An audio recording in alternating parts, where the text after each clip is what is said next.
Assalamualaikum dan salam sejahtera. Welcome back to Easy Fast. Terima kasih kepada yang telah menekan tombol subscribe dan juga tombol loceng. Yang belum jemput-jemputlah menekan tombol subscribe dan tekan tombol loceng untuk notifikasi awal video-video terbaru daripada channel ini. Okey, syabas tahniah yang telah pun menekan, yang belum tekan sekarang. Okey, pada video kali ini sangat menarik sebab ia melibatkan tarikh pembayaran STR fasa 2.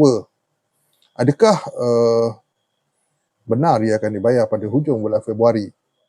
Okey, seperti yang kita dah pun alami dan kita dah sedia maklum bahawa pembayaran fasa 1 telah dibayar terlalu awal daripada tarikh jangkaan, dan kita pun tahu fasa 1 itu memanglah dibuat dan diawalkan kerana sambutan Tahun Baru Cina. Tapi ia tersangatlah awal. Jadi ada desas-desus yang mengatakan fasa 2 juga akan diawalkan, iaitu pada hujung bulan Februari, hujung bulan 2 ini. Perkara ini sangat menarik. Jadi untuk merujuk kepada adakah ia benar ataupun berkemungkinan akan berlaku macam tu, okey, Amin nak jelaskan perkara pokok yang kita perlu faham. Okey, perkara pokoknya adalah untuk permohonan baru dan kemaskini malah rayuan sekalipun ditutup pada 13 Februari. Okey, perkara-perkara itu ditutup pada 13 Februari. Maksudnya dah nak menghampiri pertengahan bulan Februari tarikh tutup. Jadi kebarangkaliannya untuk keputusan sewa makan ini diketahui terlalu awal sehingga pembayaran itu pun jadi awal pada hujung bulan Februari okey, secara amnya kelihatan sangat mustahil, sangat mustahil.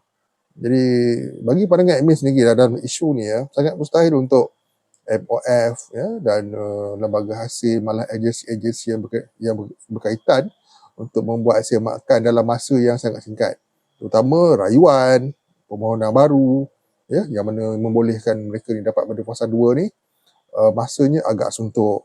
Jadi tentang isu adakah berkemungkinan, kita ambil berkemungkinan dululah, adakah berkemungkinan dibayar pada hujung bulan Februari? Jawapannya ada dekat sini. Okey, jadi kalau kita nak tanya tentang jangkaan dan kemungkinan tu dekat dalam video ni, admin sebagai penyampai di Easy Fast Inc ni nak menyampaikan kebarangkalian itu sebenarnya bagi dari sudut channel ini adalah mustahil. Adalah sangat sukar untuk pembayaran dibuat terlalu awal pada bulan Februari. Okey, sebab walau bagaimanapun walaupun kita dah tahu Aidilfitri itu jatuh pada bulan Mac tapi ia bukan pada awal Mac. Dan pembayaran dua fasa dalam 2 bulan yang berturut-turut tak pernah berlaku pun sebelum ni. Dan ia sangat mustahil untuk berlaku pada kali ini pula. Fasa 1 bulan 1, fasa 2 bulan 2. Sangat mustahil. Jadi mahu ataupun tidak kita kena berpijak di bumi yang nyata.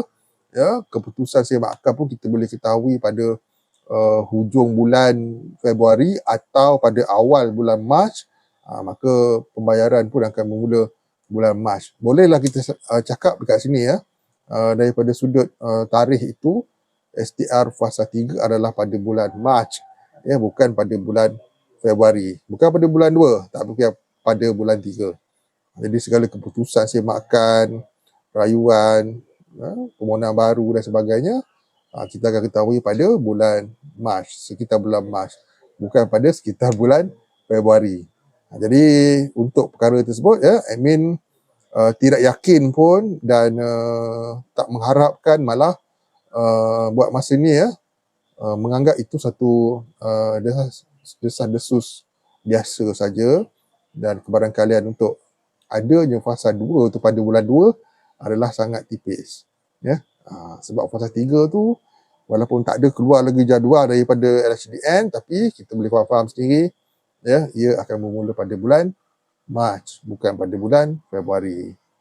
Okey, so far ini saja yang boleh jawab berkenaan dengan perkara ni dan bagi yang suka membuat desas-desus ni, admin nak bagi tahu kadang-kadang desas-desus tu bolehlah kita gunalah juga kan, tapi kadang-kadang terlalu jauh daripada sasarannya.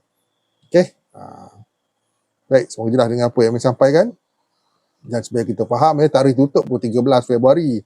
Jadi adakah dalam masa yang beberapa minggu saja boleh siap semua keputusan sewa makan, untuk rayuan, permohonan baru dan kemas kini? Jawapannya tidak. At least dia memakan masa 2 hingga 3 minggu. Okay, fasa 3 lain cerita. Tapi fasa 2, ia tidak akan berlaku pada bulan Februari. Baik, semoga jelas dengan apa yang sampaikan dan manfaat pada semua dan dapat dijadikan panduan kita bersama dalam hal ini. Okay, jumpa lagi. See you guys in the next video. Assalamualaikum, salam sejahtera, salam hormat. Bye-bye.